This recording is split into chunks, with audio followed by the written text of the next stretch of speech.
ಸಮಸ್ತ ಕೇವಲಿಗಳಿಗೆ ಜಯವಾಗಲಿ. ಸಮಸ್ತ ಗುರುಗಳಿಗೆ ಜಯವಾಗಲಿ. ನಿಶ್ಚಿತ ಮೃತ್ಯುವಿನ ಬಗ್ಗೆ ಹೇಳುತ್ತೇನೆ. ಬಹಳ ಮಹತ್ವಪೂರ್ಣ ವಿಷಯ. ಇಬ್ಬರು ಆಪ್ತ ಮಿತ್ರರಿದ್ದರು. ಅದರಲ್ಲಿ ಒಬ್ಬ ಮಾತ್ರ ಬಹಳ ಧರ್ಮಾತ್ಮ ಇದ್ದ. ಆದರೆ ಅವನ ಆಯು ಕಮ್ಮಿ ಇತ್ತು. ಅವನು ಬೇಗ ಸತ್ತು ಹೋದ. ದೇವಪರ್ಯಾಯದಲ್ಲಿ ಹೋಗಿ ಉತ್ಪನ್ನ ಆದ.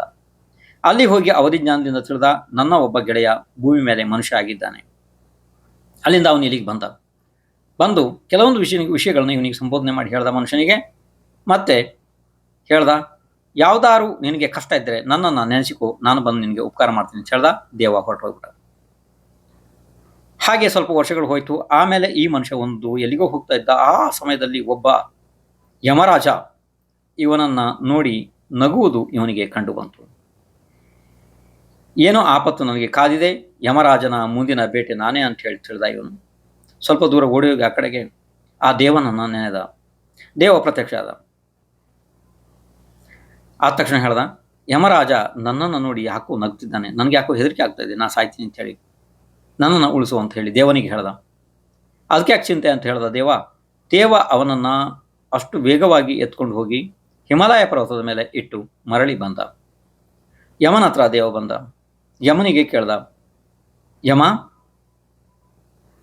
ನೀನು ಯಾಕೆ ಆ ಮನುಷ್ಯನನ್ನು ನೋಡಿ ನಗಾಡಿದೆ? ಯಮ ಅಂದ,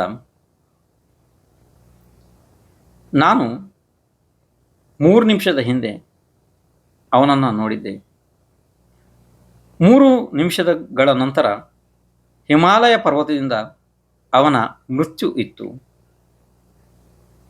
ಇನ್ನು ಇಲ್ಲಿ ಏನು ಮಾಡ್ತಿದ್ದಾನೆ ಮನುಷ್ಯ, ಅಲ್ಲಿಗೆ ಹೇಗೆ ಹೋಗಿಲ್ಲ ಅಂತ ಹೇಳಿ ನಾನು ವಿಚಾರ ಮಾಡ್ತಾ ಇದ್ದೆ. ನೀನು ದೊಡ್ಡ ಉಪಕಾರ ಮಾಡಿದೆ, ಅವನನ್ನು ತಗೊಂಡೋಗಿ ಅಲ್ಲಿಟ್ಟು ಬಂದೆ ಅಂತ ಯಮ ಹೇಳಿದ. ತಾತ್ಪರ್ಯ ಅಂತಂದ್ರೆ,